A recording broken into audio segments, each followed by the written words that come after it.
नमस्कार दोस्तों, आप सुन रहे हैं सागवान एजुकेशन। हम बात कर रहे थे राजस्थान किसान आंदोलन के पार्ट फर्स्ट में बिजौलिया किसान आंदोलन की। अब हम शुरू करते हैं बिजौलिया किसान आंदोलन में अमृतसर अधिवेशन 1919। बाल गंगाधर तिलक ने भारतीय राष्ट्रीय कांग्रेस के इस अधिवेशन में बिजौलिया किसान आंदोलन के पक्ष में एक प्रस्ताव रखा। हालांकि महात्मा गांधी ने इसका विरोध किया, यह कहते हुए कि कांग्रेस को केवल अंग्रेजों पर ध्यान केंद्रित करना चाहिए, न कि रियासतों में हस्तक्षेप करना चाहिए। तिलक की मृत्यु के बाद महात्मा गांधी ने कांग्रेस के नागपुर अधिवेशन में बिजौलिया आंदोलन को नैतिक समर्थन दिया। इस मीडिया कवरेज ने ठिकाने पर दबाव डाला। अब बात करते हैं जांच आयोग की। सामंत केसरी सिंह द्वारा 1919 और 1920 में 2 जांच आयोग गठित किए गए। 1919 आयोग बिंदुलाल भट्टाचार्य की अध्यक्षता में, जिसमें अमर सिंह और अफजल अली सदस्य थे। 1920 आयोग सदस्यों में राज सिंह बेदला, तख्त सिंह मेहता और रमाकांत मालवीय थे। किसान इन आयोगों की रिपोर्ट से असंतुष्ट रहे। दोस्तों, फिर आया ब्रिटिश हस्तक्षेप और समझौता 1922। बढ़ते राष्ट्रीय ध्यान के कारण अंग्रेजों ने हस्तक्षेप किया। Agent to governor general AGG Robert Holland, political agent Bilkins और AGG के सचिव आगलवी इसमें शामिल थे। मेवाड़ के राजा के प्रतिनिधि प्रभाष चंद्र चटर्जी और बिहारी लाल थे। किसानों के प्रतिनिधि मोतीराम नारायण, राम नारायण और माणिक्यलाल वर्मा थे। 1922 का समझौता। 1922 के समझौते में 84 में से 35 कर माफ कर दिए गए और लाटा कोता के बजाय भूमि बंदोबस्त मतलब भूमि माप प्रणाली लागू की जानी थी। फिर बिजौलिया के सामंत केसरी सिंह ने इस समझौते को लागू करने से इनकार कर दिया। अब आता है ट्रेंच का बूंदी बंदोबस्त। बूंदी बंदोबस्त अधिकारी ट्रेंच ने असिंचित भूमि पर कर बढ़ा दिए। विजय सिंह पथिक की सलाह पर किसानों ने अपनी असिंचित भूमि सामंत को वापस लौटा दी। सामंत ने बाद में इन जमीनों को जब्त कर लिया।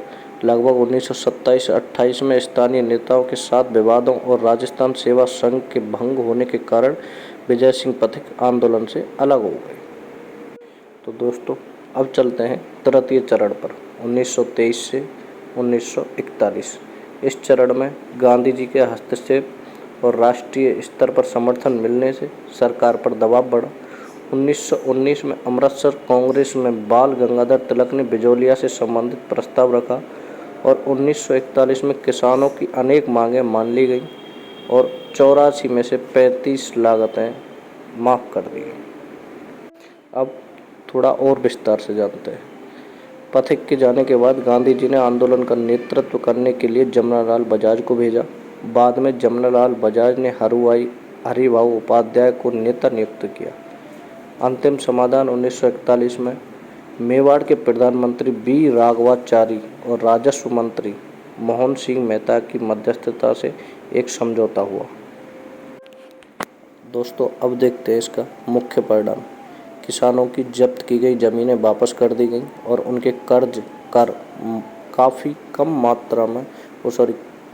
कम कर माफ़ कर दिए गए। इससे बिजौलिया किसान आंदोलन का अंत हो गया। बिजौलिया किसान आंदोलन का महत्व क्या था? पहला संगठित आंदोलन, यह राजस्थान का पहला संगठित आंदोलन था दोस्तों, और यह दुनिया का सबसे लंबा अहिंसक आंदोलन था जो 44 वर्षों तक चला। इसने अपने अहिंसक स्वरूप के लिए एक वैश्विक रिकॉर्ड बनाया। अब देखते हैं इस आंदोलन का राष्ट्रीय आंदोलन से क्या जुड़ा था। इसने राष्ट्रीय नेताओं और मीडिया का ध्यान आकर्षित करके राजस्थान को राष्ट्रीय स्वतंत्रता आंदोलन से जोड़ा। अब देखते हैं प्रेरणा के स्रोत। इसने राजस्थान भर के अन्य किसान आंदोलनों के लिए प्रेरणा और प्रोत्साहन का काम किया। दोस्तों, अब देखते हैं वित्तीय आत्मनिर्भरता। किसानों ने बाहरी वित्तीय सहायता स्वीकार नहीं की, जिससे उनका आत्मसम्मान प्रदर्शित हुआ। और बाहरी प्रभाव को रोका जा सका। राजनीतिक चेतना। आंदोलन ने किसानों में राजनीतिक चेतना का संचार किया। दोस्तों अब देखते हैं इस आंदोलन में महिलाओं की क्या भागीदारी थी। महिलाओं ने आंदोलन में सक्रिय रूप से भाग लिया, जिसमें अंजना देवी और रमा देवी जैसी शख्सियतों ने महत्वपूर्ण भूमिका निभाई। अब देखते हैं दोस्तों बोल्शेविक क्रांति का आंदोलन पर क्या प्रभाव पड़ा। आंदोलन रूस की 1917 की बोल्शेविक क्रांति से प्रभावित था। राजनीतिक संगठनों का समर्थन। विभिन्न राजनीतिक संगठनों जैसे राजस्थान सेवा संघ और राजपूताना मध्य भारत सभा ने आंदोलन का समर्थन किया। अब देखते हैं दोस्तों इस आंदोलन में समाचार पत्रों की क्या भूमिका थी। समाचार पत्रों ने आंदोलन और उसके मुद्दों को प्रचारित करने में प्रमुख भूमिका निभाई। महत्वपूर्ण तथ्य और आंकड़े। प्रताप समाचार पत्र गणेश शंकर विद्यार्थी द्वारा कानपुर से प्रकाशित होता था। यह एक साप्ताहिक समाचार पत्र था। कौन सा? प्रताप समाचार पत्र। गणेश शंकर विद्यार्थी द्वारा कानपुर से प्रकाशित होता था प्रताप समाचार पत्र, और यह एक साप्ताहिक समाचार पत्र था। विजय सिंह पथिक ने गणेश शंकर विद्यार्थी को चांदी की राखी भेजी थी। उसने अपने अखबार के माध्यम से किसानों के उद्देश्य का समर्थन करने का आग्रह किया। मराठा समाचार पत्र। बाल गंगाधर तिलक ने अपने अंग्रेजी अखबार मराठा में बिजोलिया आंदोलन के समर्थन में एक लेख लिखा था। महाराणा फतेह सिंह को पत्र। बाल गंगाधर तिलक और महात्मा गांधी दोनों ने किसानों की शिकायतों के संबंध में महाराणा फतेह सिंह को पत्र लिखे थे। अब वो गीत जो आंदोलन में प्रेरणा के लिए लिखे गए। पंछीड़ा गीत माणिक्यलाल वर्मा द्वारा लिखा गया। पीड़ितों का पंछीड़ा, यह गीत विजय सिंह पथिक द्वारा गाया गया था। एक और भंवरलाल जी ने भी अपने गीतों से किसानों को प्रोत्साहित किया। दोस्तों अब देखते हैं उमाजी का खेड़ा।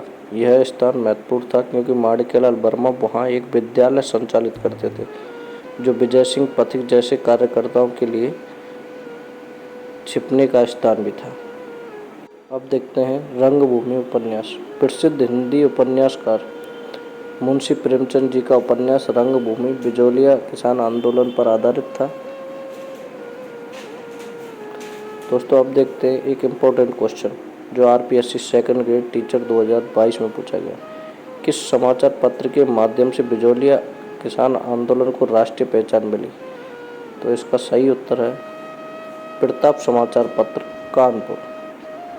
दोस्तों अब तो आपका कॉन्फिडेंस आसमान में चला गया होगा, तो इसीलिए चैनल को सब्सक्राइब ज़रूर करें, जिससे अगली वीडियो सबसे पहले आपके पास पहुंचे। तो दोस्तों मेरा मानना भी यही है कि कॉन्फिडेंस से कुछ नहीं होता, जो कुछ होता है वो सब कुछ होता है सिलेक्शन से। तो इसके लिए और भी ऐसी वीडियो देखने के लिए जो आपको मूवी स्टाइल में पूरी जीके रटा दे, चैनल को सब्सक्राइब ज़रूर करें, जिससे सबसे पहले जो भी वीडियो डाली जाएगी वो आपके पास पहुंचेगी। और इन सभी वीडियो की पीडीएफ लेने के लिए हमारे टेलीग्राम